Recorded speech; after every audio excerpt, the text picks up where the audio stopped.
Hello, everyone. Welcome to our event. My name is Jeremy. I am the CEO and co-founder of RISC Zero, and I kind of wanted to start by introducing myself a little bit with a story. So imagine me, but significantly younger, blue hair, hacker hoodie, living in a punk rock hacker house with 8 other people, with a rent solo that a couple of the people made ends meet by donating plasma. So we had a lot of time, not a lot of money. Around this time was when Wi-Fi was a new and exciting protocol. And one day, in my copious spare time, I was reading a paper out of Berkeley about a potential keying vulnerability in the way RC4 worked, which was the cipher that ran Wi-Fi at the time. And it became clear to me that potentially this was something that would break the security on Wi-Fi.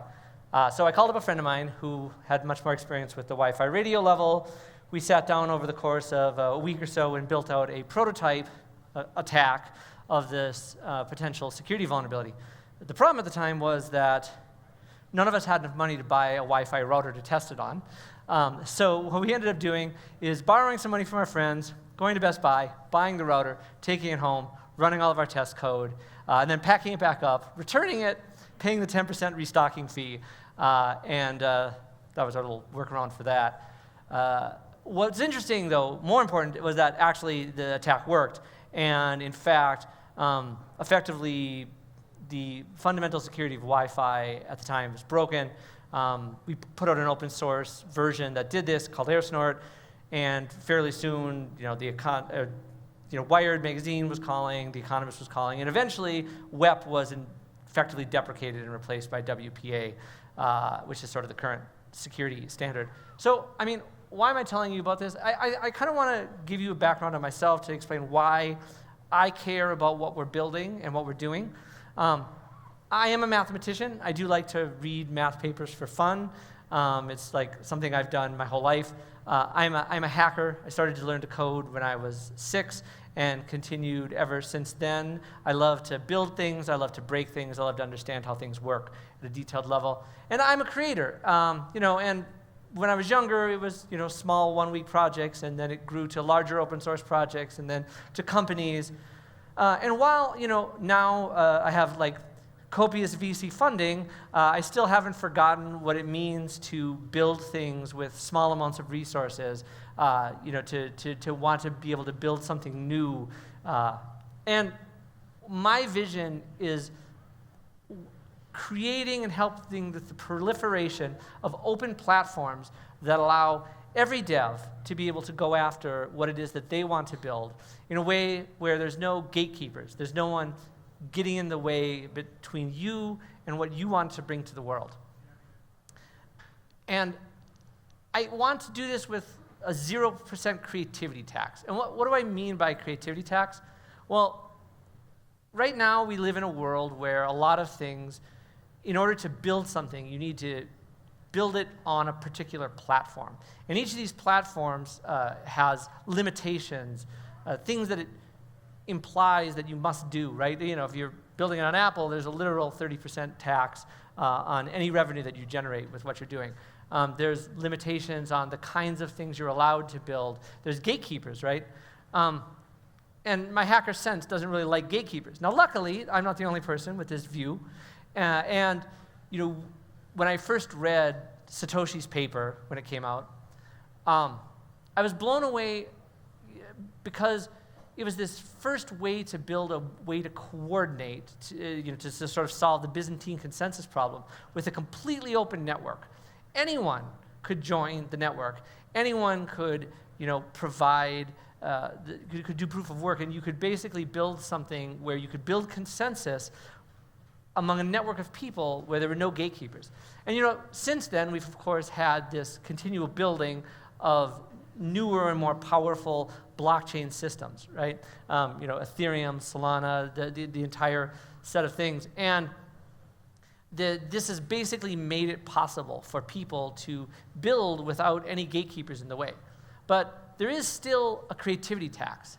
And there's a different type of creativity tax because these mechanisms that use consensus to provide verifiable computing, right? Because the main part of a blockchain is that it provides the capacity to do trusted computing. The problem is that the consensus mechanism itself means that every party in the network has to re-execute the same thing. And as a result, the sort of Ethereum world computer is about as fast as a Raspberry Pi. And what this means is that the applications that people want to build are limited because of the execution capacity available to them. There's only a fixed amount of space in a block. And as the demand for computing and execution goes up, the supply remains fixed, and as a result, the costs go up, right? And we solve this to some extent by making another chain or a app-specific rollup, but that induces fragmentation, and it really just moves the problem to another problem. The fundamental issue is that there are scaling limits on consensus in terms of execution, and that brings a scarcity mindset, right? And with Boundless, we are trying to solve this and move from a world of scarcity in execution to a world of abundance. So what is Boundless? I think you've heard a little bit already, but Boundless is a fully decentralized, universally accessible protocol for verifiable computing. And I'm going to break this down a little bit more in detail. So Boundless is on every chain, and it's universal. That's what we mean by universal. We mean that if you want to do some major computing as part of an application that you're building on Ethereum, you can use Boundless. If you want to do verifiable computing for an application you're building on Solana, you can use Boundless. If you're building a new chain or a rollup and you want to use Boundless to do the verification of your block transition functions, you can use Boundless. We want to make it something that's available to every developer and so that you can pay for this computation in the native token. And when I talk about scaling, really, I talk about this idea that in this pre-Boundless world, there's this scarcity of execution. But in Boundless, when the demand for computing capacity goes up, the supply can go up as well. Because the way that ZK works, it doesn't require re-execution. And what that means is that you can actually do an arbitrarily large amount of computation, and the verification on chain always takes the same amount of time no matter how much execution you can do. If you want to run something that takes billions of gas, you can run something that takes billions of gas. The other thing that's really important is when you look at doing this execution, how expensive is it, right? Cost always matters. And what's great is we've already hit the point where the cost of doing ZK proving is already less expensive than the cost for doing verifiable computing on chain through consensus. And that's even for the very low gas cost chains, right? So we really fundamentally believe that actually a lot of existing execution is going to be moving off chain because fundamentally it's actually more inexpensive. And I think the final point, I come from a background as a hacker. I understand how important security is. And I understand how clever people can be in terms of breaking it. With Boundless, we are going to be fully decentralized from day one. We are going to be fully censorship resistant from day one. The Boundless marketplaces actually inherit the security properties from the chains that they run on. And with regard to our ZK VM, I think we take some of the strongest approach to security of anyone in the industry. We audit things, we work toward formal verification. We're actually working on a formal verification project for the next generation of our circuit right now. We have a process that really respects and considers security in every way. I think the thing people sometimes forget in this industry is that the entire purpose of verifiable computing, it is in fact, blockchains themselves as a form of verifiable computing are a security product in some sense. So you're going to be hearing from a number of different folks throughout today talking about what we're building, talking about partners who are building things with us, and we want to open you and welcome you to our community. One of the really key important things about Boundless that I think is also relevant to mention is that we really are trying to build as open of a protocol as possible.